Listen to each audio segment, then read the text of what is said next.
Magabi na kay Kuya M. Gabi na, madilim na. Nakatunggilan ulit.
Okay guys, we'll start in 2 minutes.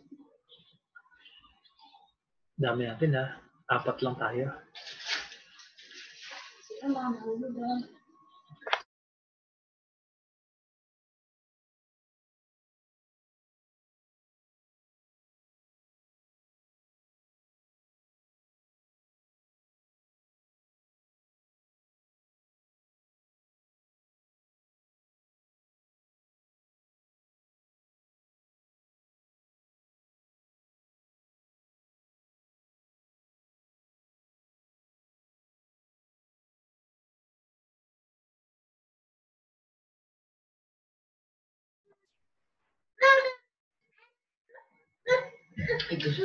Ba?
Okay guys, pwede na tayo magsimula siguro.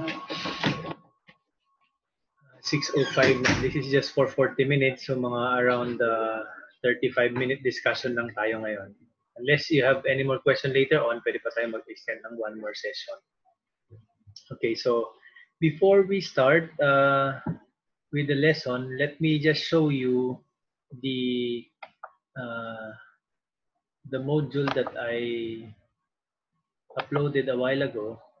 This one is the module that I made for our class, which is on basic calculus. So let me show you the topics that we are to discuss.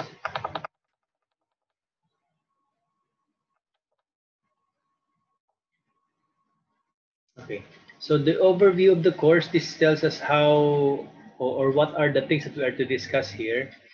So first is we'll try to have a little of pre-calculus. We'll have domain and range of functions and a short discussion on limits. Then afterwards, we'll proceed with getting the derivatives of some algebraic functions. And then we'll highlight the use of the theorems in finding for the derivatives instead of using the definition that I will also show you later on. And then afterwards, we'll have a little of antiderivatives, which is the integrals. And this one is, I think, done for you to be prepared for the next, for your Calculus 1, which is on, actually Calculus 1, I've also started with that. Halos ang mangyayari na sa Calculus 1, we'll introduce you more on derivatives. Okay, so we'll have an more in-depth discussion of derivatives. Then Calculus 2 is a more in-depth discussion of integrals. So basically, yung ating basic calculus is just an introduction of all those things. So yun ang gagawin natin sa calculus. So here is our table of contents. So basically, module 1 to 5 or 1 to 4, I think. So here, let me just show you this one. Yeah, module 1 to 5. That will form part of your midterm exam. And then, nakalagay din dyan yung mga learning outcomes. And then, sa module 6 to 10, you have your final examination. The content of your final exam. Okay? So, basically, napakasimple na gagawin natin. We'll just have to discuss each of this topic more one at a time. Siguro a few weeks for the derivatives, and then itong mga review natin sa sa pre-calculus part, medyo papasadahan lang natin ito para at least meron tayong notion on finding the derivative later on. Okay? So, ano yung magiging itsura ng module nyo? So, this one will start with the learning outcomes, of course, an overview, a short discussion, and then after a short discussion, there will be examples. Okay, and then I've also uploaded some learning materials which you can get, and then afterwards you'll have exercises and an assessment. Itong assessment na to, I will be getting a similar thing to this. Okay, parang ganito rin ang magiging quiz nyo. Yun nga lang, kakaiba siya, syempre. Para lang meron lang kayong knowledge or para meron lang kayong alam ano yung magiging itsura ng magiging quiz natin. Okay? So, ganun ang magiging itsura ng module natin. Same thing with modules 1 to 10. Anong halos pare-parehas lang siya. So, let me stop the sharing. Okay, so ganun po ang module natin. Have you already downloaded the module that I uploaded a while ago? Yes. Nakita nyo na. So, try nyo nang gawin. So, dun ako kukuha ng assignments nyo, and then afterwards, baka, syempre, sabi ko sa inyo, ganun din ang magiging itsura ng magiging quizzes nyo. It's like what we mentioned last time, yun lang naman ang pagkukuhanan ko ng grades, yung quizzes nyo, and then your assignments, and then afterwards, you have your final exam, midterm exam, and then later on sa final exam naman. Okay? Yung nagpaalam kanina sa akin, hindi daw siya makaka-attend. Sabi ko, okay lang. As I mentioned also last time, hindi kailangang umattend kasi pwede nyo naman siyang actually you can use the module as much as possible. I will not be discussing anything from the module or yung mga examples doon specifically. I will not be discussing that para at least I'll be discussing other examples dito sa klase natin. So kapag may tanong, pwede kayo magtanong dito or you can post it in the Google Classroom. Okay? So can we start now with the first topic? Guys? Yes, sir. Okay, so the first topic is about a little discussion on the dominant range of function. So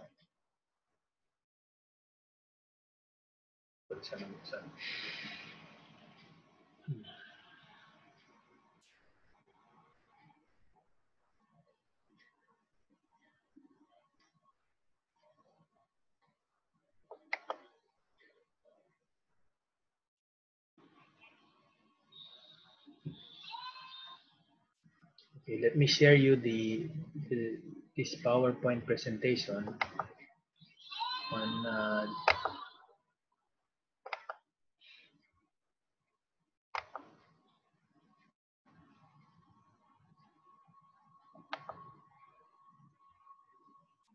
okay. So we'll try to discuss define functions and the dominant range, and then we try to define the dominant range. So relation is just any pairing. So pag sinabi nating function is a special type of pairing wherein the first part or the first element is not paired with, or rather is paired only once, okay, to the second element. Hindi siya pwedeng i-pair sa more than one.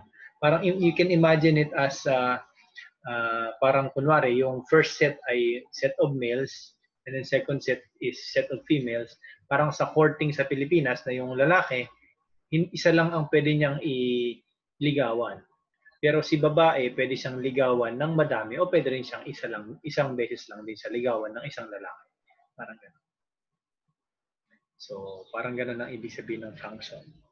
Or some definitions sa ibang libro, it also mentions about having ordered pairs. So, pag meron tayong ordered pairs, the first element is unique. In other words, hindi siya pwedeng maulit tulad ng definition natin kanina.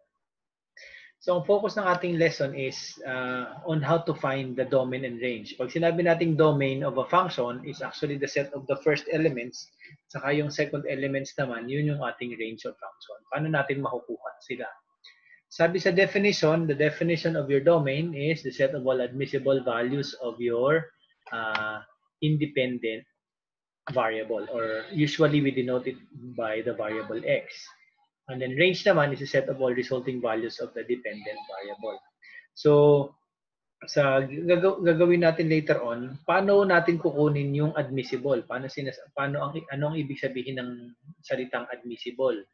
So, pag sinabi natin admissible, pwede rin siyang sabihin na possible or allowable. So, kailan nagiging allowable ang isang number na maging part ng domain? Or maging part nga siya ng domain, kaya nga siya allowable na. So, para maging allowable ang isang number, para maging maging allowable value siya dun nung ating independent variable, dapat hindi siya magre-resulta sa pagiging undefined ng isang function. Ano ibig sabihin ng undefined sa atin?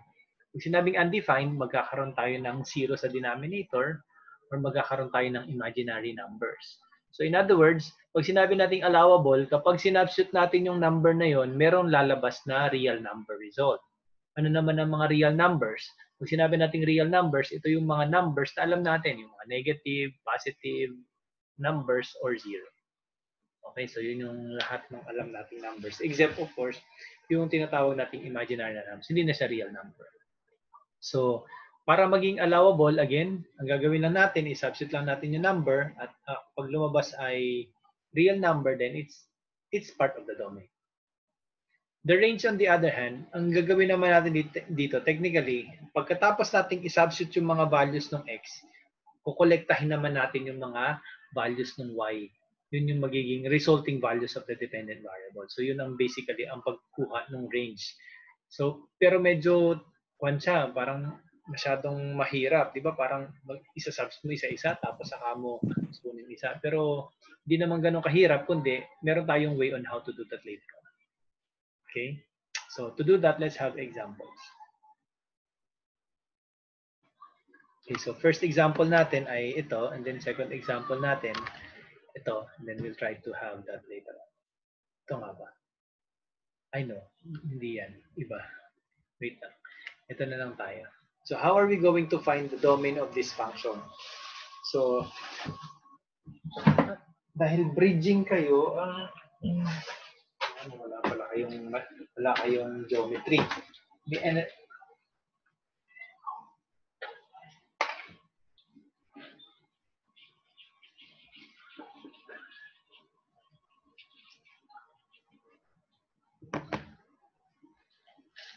Okay. So, ang function, guys, pag sinabi nating function, kapag meron kang isang x, mamap mo siya sa isang y din. Tulad nitong function natin na ibinigay, f of x equals 2x plus 3. Diba? So, f of x 2x plus 3. Paano natin nasabing function siya? Kada isang x, kunwari, think of a number x, kunwari, x equals 1, for example. So, f at 1, ibig sabihin lang yan, when x is 1, what is the value of the function? Substitute lang natin siya dito. So, magiging 2 times 1 plus 3. So, magiging 5. Tama? So, yes, Celeste? You're raising your hand?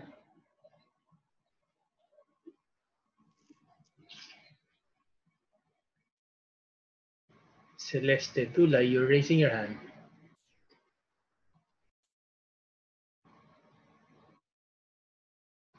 Hello? Oo, napindot niya lang yun.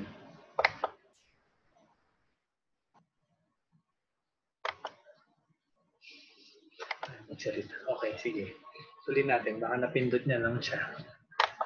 Okay, so tuloy na tayo. So, ibig sabihin nito, kaya siya naging function kasi kada isang value ng x, isa lang din ang lalabas na y. Hindi siya pwedeng madaming y value. Kaya, so, ibig sabihin, itong binigyan na example ay isang function. Ano ang ibig sabihin niya? Next, how do we identify your domain ng ating function? So, gagawin natin, basically, kukunin natin lahat ng mga pwedeng i-substitute na x. Okay? Isa-isahin natin actually yan. Pero, para mapadali, hahanapin natin yung hindi pwede. Mas madali kasing hanapin yun kasi mas konti sila. So una, pwede ba itong maging undefined, yung ating 2x plus 3? So pag nag-isip ka ng isang number ng x, na isinabsit mo sa x, pwede ba itong maging undefined? Pag sinabi natin undefined, unang-una dapat mag-0 yung denominator. So notice dito, walang denominator, so hindi pwede mag-0 yung denominator. Pangalawa, pwede ba itong maging imaginary number? Hindi din, kasi wala namang square root or even root na tinatawag. Magkakaroon na tayo ng imaginary number kapag meron tayong square root of a negative number.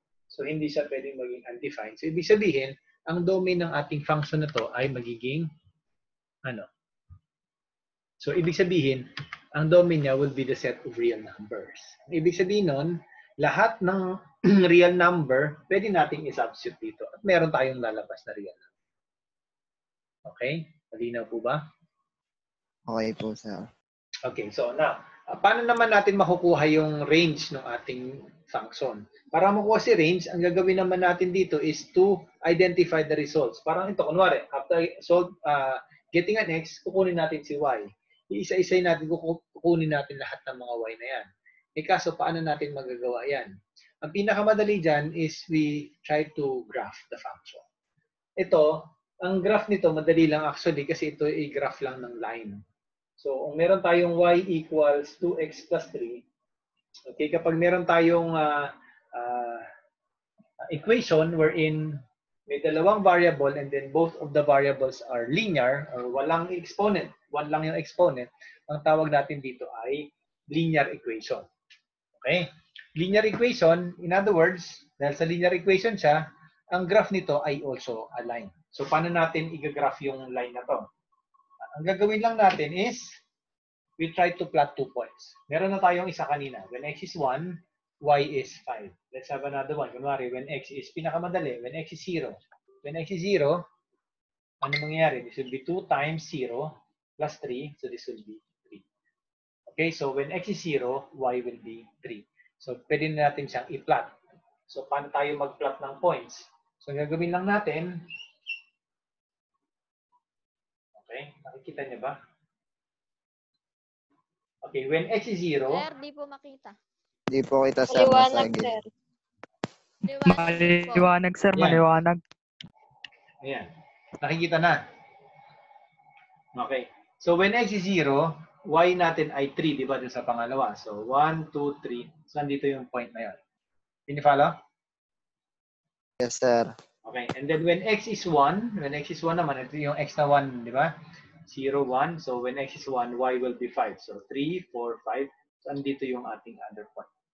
So kukonect lang natin yung dalawang points na yan and then extend. Kaya nga tinawag na linear kasi ilinya lang yan, straight line. So yun na yung graph ng ating y equals to x plus 3 or f of x equals to x plus 3. Can you follow? Okay? Yes, sir. So ang graph lang ng ating kwan ay isang linya lang na gano'n, isang diretsong linya. Okay? Now, paano natin makukuha yung range? Sa pamamagitan ng pagtingin sa graph, makikita natin yung range is by considering yung ating y. Di ba? Iisip kayo ng mga value ng y natin dito. Makikita natin sa line, kunwari, mag-isip ka ng number, kunwari when x is say, negative 3, kunwari negative 3.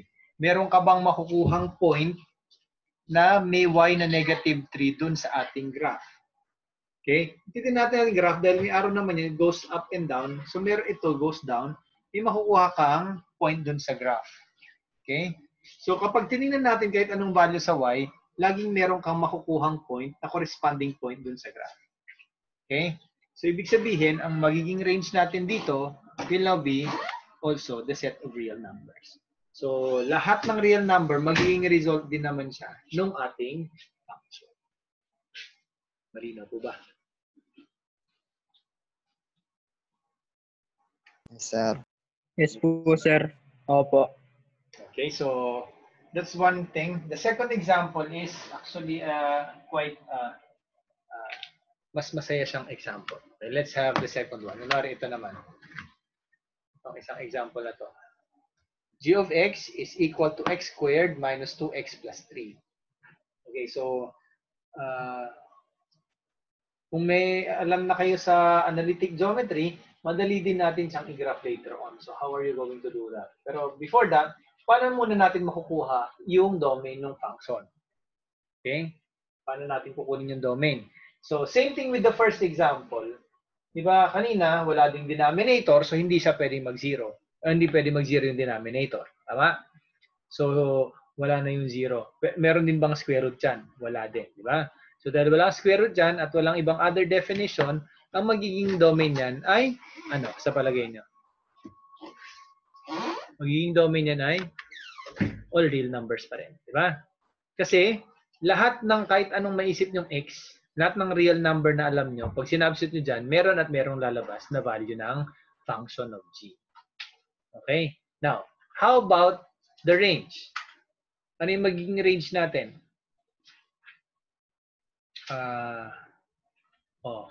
Hula. Ano yung magiging range?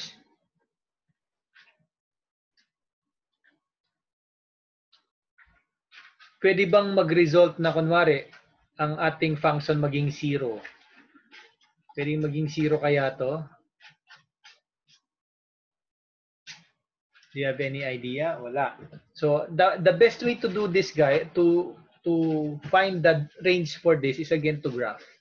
The graph of this example is what we call a parabola. So paano natin ang kunin ng graph ng parabola? So ang graph ng parabola ay medyo tricky, pero napakadali lang nang gawin pag alam nyo kung paano kunin ang tinatawag na vertex. Okay? Paano kunin ng vertex? So ang gagawin lang natin dito is isusulat natin into standard form. So kunwari, itong function nating y,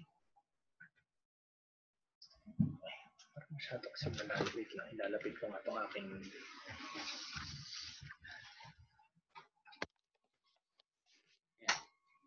y is, ano yung ating function? X squared minus 2x plus 3. Okay, kikita pa ba? Nakikita ba rin ba? Yes Kita, po, sir. sir. Kami mas dilim-dilim na marker ako dito.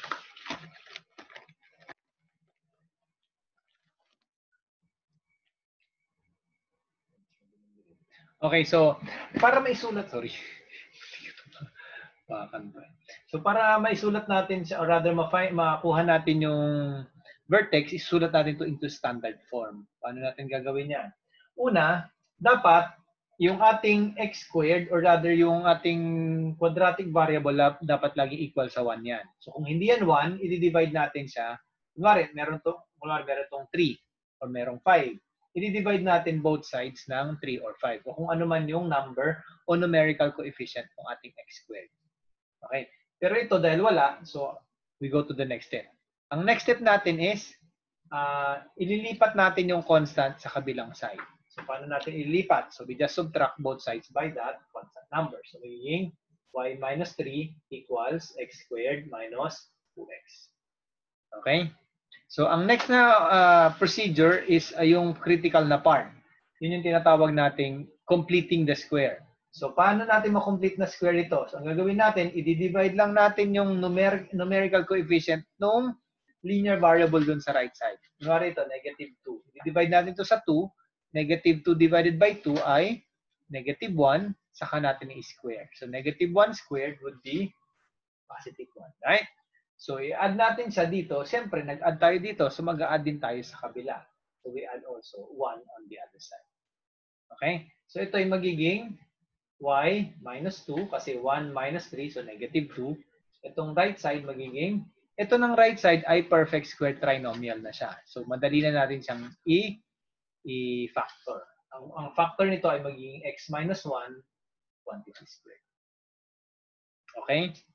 So, wala tayong ginawang magic dito, ha? So, sumunod lang tayo sa law of equations. Next. So, ito na yung itsura ng standard form ng parabola. So, dahil dito, malalaman na natin yung vertex ng parabola. Yung vertex natin magiging, kung ito ay x minus something, yung something yung magiging x-coordinate ng vertex. So, magiging 1 yung x-coordinate ng vertex. Ang magiging y-coordinate naman ay yung y minus something dun sa kabila. So, magiging okay? So, nakuha na natin si vertex, 1, 2. So, i-plot lang natin siya. And then, if yung ating coefficient ng nasa linear variable natin ay positive, ang parabola natin ay opening upward. Kapag nag-negative ito, opening downward lang siya. But since this is positive, so it opens upward. So, the graph will look like this. Okay? Okay? Malinaw po ba? So, what I want you to do is to practice this. May mga example dun sa ating, may mga exercises dun sa, tawag nito, sa module natin. So, try to do that. And then, kung may tanong kayo, you can always ask me. You can PM me or pwede nyo i-post dun sa stream. Mas maganda siguro i-post dun sa Google Classroom para yung iba nakikita din. Okay, para isahang tanong na lang din. Malinaw po ba, guys? So, hindi yan ang focus ng lesson natin. Ang focus is how to find for the range. So, paano natin magagamit itong graph na to find for the range of this function? Now, if you turn your attention to the graph that I made, ang mangyayari dyan, sorry. May nagpakita agad. Yung y value natin magsisimula sa 2, di ba? And then goes up. Walang magiging value ng y less than 2. So, ang magiging range natin ay from 2 to infinity. So, mapapansin nyo, meron tayong square bracket dito. Yung square bracket ng 2, ibig sabihin kasama yung 2. Pag parenthesis, hindi kasama yung endpoint. Okay? Any question? Wala po, sir. Ay, ang gagaling naman. Okay, so matatapos na yung aking ban. So, ang gagawin nyo guys, is I want you to do also the same thing. So, ang gagawin nyo is you will be answering number 2, 4, and then number 7 of your module. Okay? Halos pares lang nitong ginawa natin ngayon. So, isa-submit nyo siya by next week. And then, isi-submit nyo siya dun sa ating Google Classroom. Malinaw po ba? Yes, sir. Okay, so i-post ko rin siya dun sa ating Google Classroom para hindi nyo rin makalimutan. Or I'll try also to upload it there para dun nyo rin sa isa-submit. Okay? Marunong na ba kayo mag-submit ng assignment sa Google Classroom? Yes, sir. Apo. Sir, ano po yun, sir? Picture po, pipicturean na lang. Oh, yun na lang ang gagawin nyo. So, sagutan nyo, pwedeng picturean nyo, tapos i-upload nyo na lang doon sa Google Classroom. Kung kaya nyo i-type, walang problema. Pero kung hindi, you just have to write it in a piece of paper and then take a picture and then upload it there and then submit or turn in or hand in. Okay?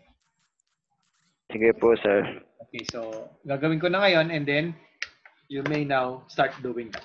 Okay? And then we will see each other next week for a short quiz of this and then proceed tayo sa next topic on limits.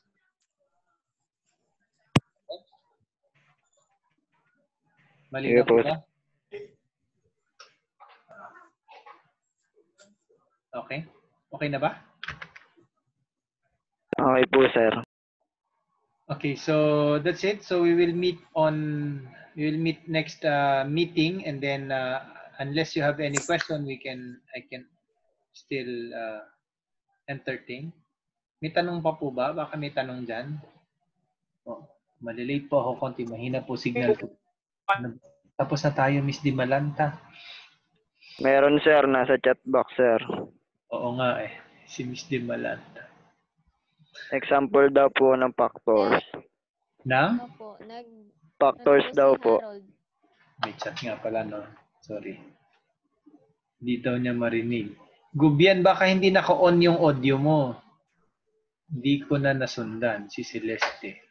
There were examples of factors. What do you mean factors?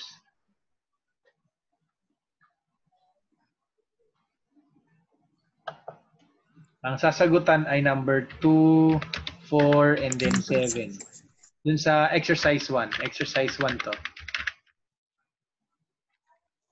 Exercise 1. What do you mean factors, Miss Realme C2? Sino ka man? Pwedeng pakipalit yung mga pangalan nyo ng hindi brand ng cellphone. Si Harold po yan. Sir, si Harold po yun. Sinong Harold? Harold Villanueva po. What do you mean factors? How to factor? Oh, Opo, sir. Parang ganun, sir. How to factor. Yung ganun, guys, hindi naman hindi ko pwedeng sagutan, pero hindi na kasi saklaw yun ng lesson natin. Pre-calculus tayo. Yun ang topic na yun ay pang-algebra yun. So, aralin nyo na lang siya. Okay ba? So, pwede nating sagutan siya later on. Or kung gusto nyo, sagutan natin other time. Wag dito kasi hindi siya... Ay, my gosh. Wala na ako na internet. Low ba? My gosh.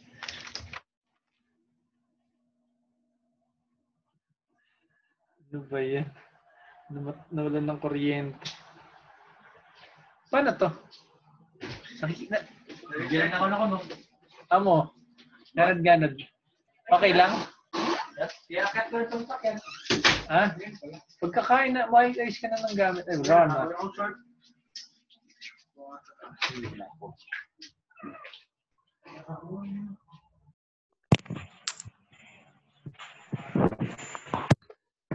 Sorry guys na biglang nawala yung internet namin. Nag-brown out, dumilim. Buti na lang. Sabi ko, bakit dumilim yung paligid ko? At maliwanag lang yung aking ring light. Yun pala nag-brown out dito sa amin. Ano ba yan? Ganun pala yung feeling ng nag-brown out. At naka-spotlight ka sa mukha. Ay kaso, hindi ko na siya makukuha yung isa. Ay nako, visit na Zoom na to. Yung recording kanina, Makukuha ko pa kaya yun?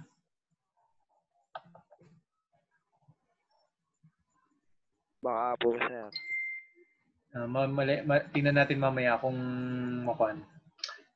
Kasi kaya gusto kong tapusin na kanina para makuha ko na sana yung recording. Bigla naman nag-brown out. Ano ba naman tong kuryente na to? Hinihintay po ako ng kuryente niyo, sir. Sino to si Miss Dimalat?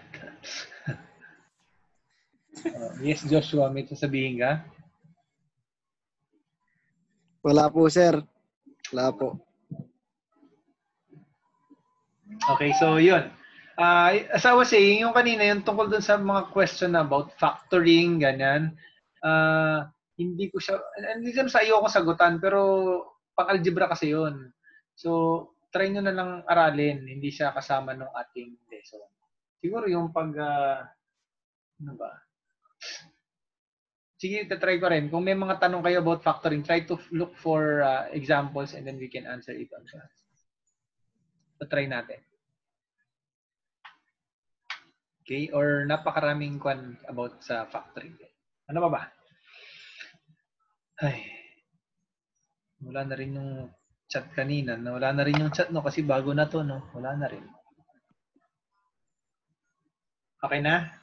So, number 2, 4, and then 7, try nyo munang sagutan. And then, I hope I can still pan yung lesson natin kanina. Unless you want one more example or more examples. Ano naman yung ating Sige, sir. Isang sample pa, sir. One pa, sir. Isang example pa. Sample pa daw, sir. More sample pa, sir. Okay, ito naman. Ito mas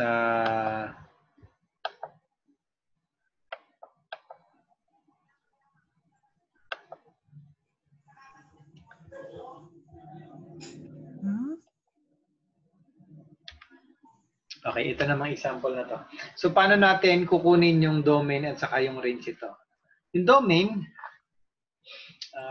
unlike yung una kanina, kanina walang square root, walang 1. So, pwede natin siyang, ang magiging domain niya will be any real number agad.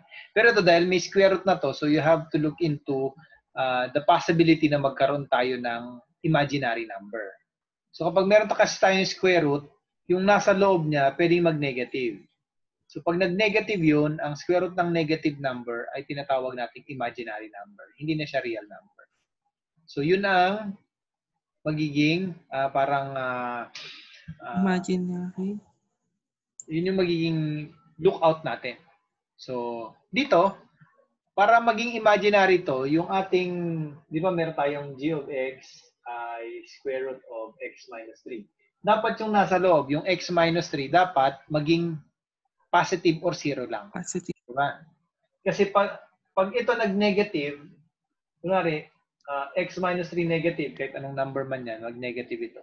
Square root of negative, magiging undefined. Tama? So, ibig sabihin, yung domain, yung allowable values ng ating x ay kung saan yung itong nasa loob ay hindi negative. Okay? So, para maging hindi negative yan, yung x minus 3 natin, dapat ay hindi negative. Kapag negative siya, less than 0, di ba? Tama? Ang negative less than 0. So, ano yung hindi less than 0? Siya ay, ano? Kung hindi siya